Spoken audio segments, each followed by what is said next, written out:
Welcome to Day 5 at GITEX with StarLink Pulse, where we continue to have conversation with inspiring leaders of our industry. So our guest for today is Mr. Gordon Love, VP of Emerging Markets at Mandiant. Thanks for coming in, Gordon. Thank you very much. Pleasure to be here as always. Same here. How are you? How is GITEX treating you so far? Well, it's probably the busiest I've ever seen GITEX in the last 8 years. So Certainly. I think everybody is just super excited to get back face to face. So the amount of customers, partners, people moving through has been actually quite incredible. Right? Yeah. So Gordon, recently we have seen that your organization, there has been a massive restructure that has happened, right? Yep. And we would like to know more from you. What's your thought on this move? How two organizations, FireEye and Mandiant, are going to support the customers across the region? Look, it's quite an exciting change for all of us, obviously. So the recent split, where effectively we've sold the FireEye control products to a group called Symphony Technology Group. And the intention there really is that they're going to further enhance, develop, the technology. Symphony Technology Group also recently acquired McAfee.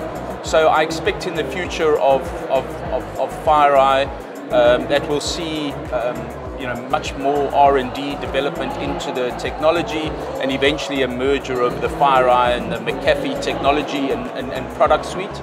On the Mandiant side, which is very exciting, is Mandiant has always been a security control agnostic, solutions and services company. Right. So I think obviously with the split which has happened, we're going to see more rapid advancement and development and investment in R&D from both sides of the organization.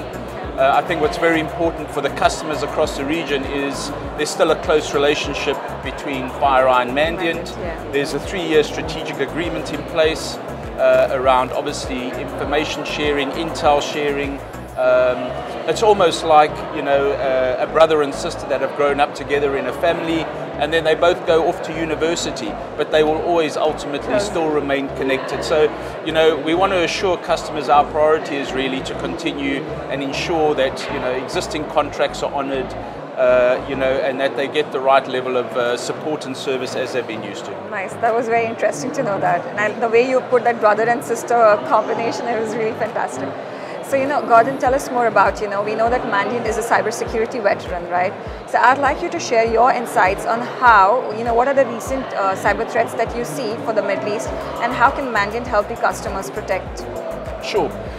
So look, there are a number of threats, right? We've seen, we see espionage, we see, threats and attacks for financial gain. There's clearly a lot going on. This region is specifically a hotbed. The geopolitical situation is one. We've seen obviously with massive global events like Expo going on.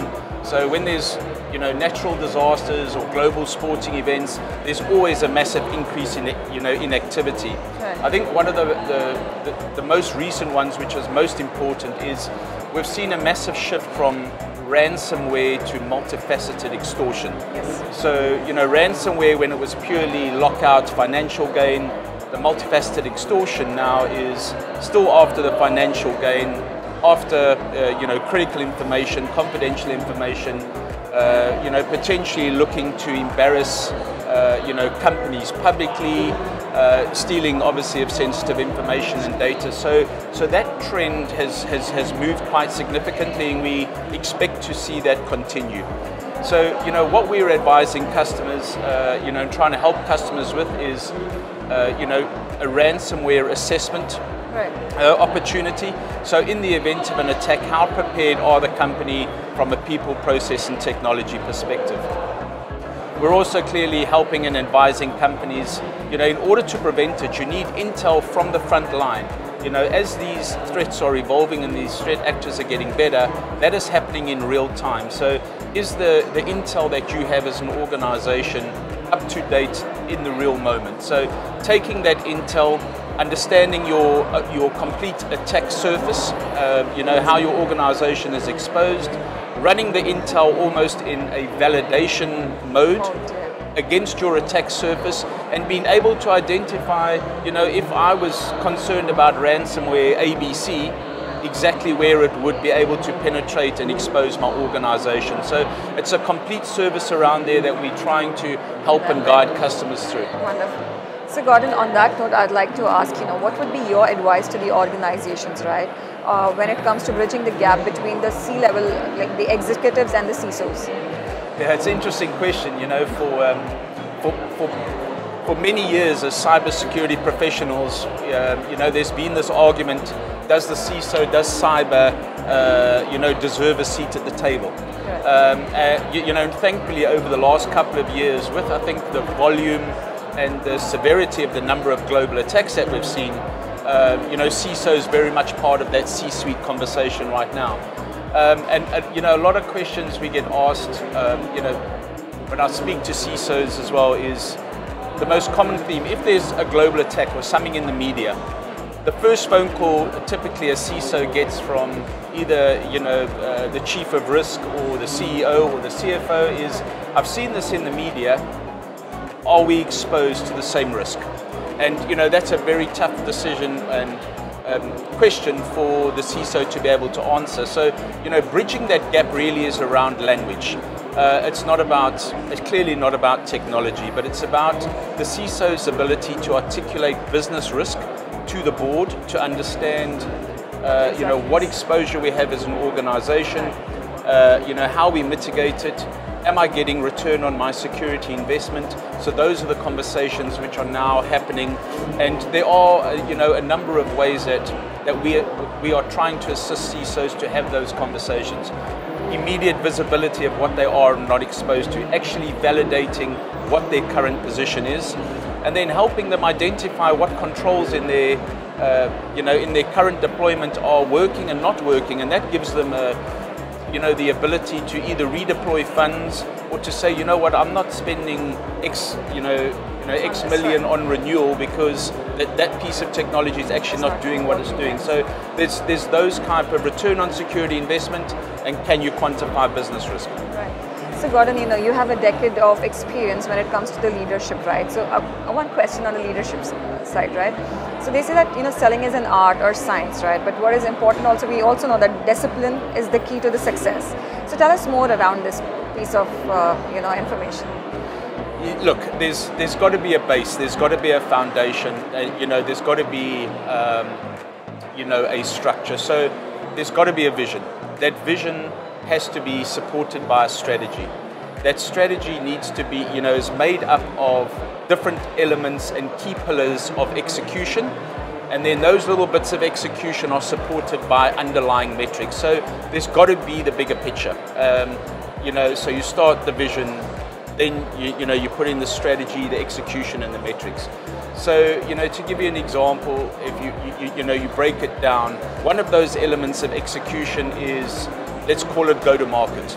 To build a go-to-market, you need to understand what your addressable market is.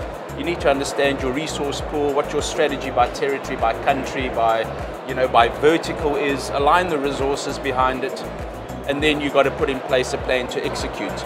Another key pillar would be channel. You've got to have a solid foundation in place, your distribution relationships, your coverage, your partner relationships, who's doing what. And then ultimately, once you've got the high level picture, for me it's around operating cadence. Operating cadence is required. There are 13 weeks in every single quarter that does not change. What we do and what the organization does from week 1 to week 13, if it's clearly defined, people understand it, then people get into an operating rhythm, they get into a cadence, they get into an understanding. So you've got to have the base foundation so everyone knows what direction we're heading in, and then the little bits and pieces that make a fundamental difference. So those are, for me, the key metrics in the science of running and growing a business, where it's clear people are understood.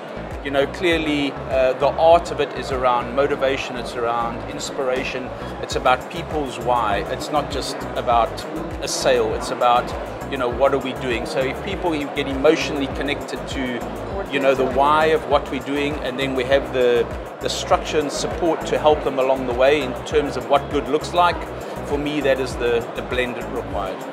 Very interesting, and I really loved listening this part from you. So Gordon, finally, we'd like to add some comments. Probably, what are the plans that you have, in future in this region?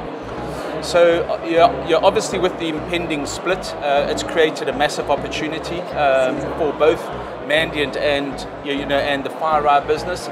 Specifically on the Mandiant side, between now and at least the end of the year, as I'm planning for 2022, we've got a whole host of people to hire.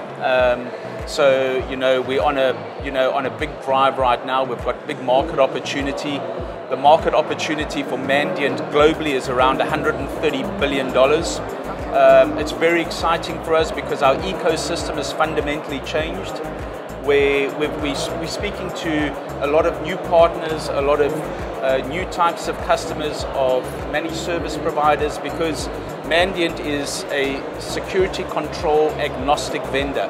So there are a whole lot of relationships now that maybe previously as one organization we didn't have access to, but customers want access to the skill, the expertise, and the solutions provided by Mandiant. Right. They want to leverage all of their investments in their current technology, FireEye or not, it could be any technology, and now Mandiant has the ability to add that level of skill, expertise and value to organizations irrespective of what control products you're using.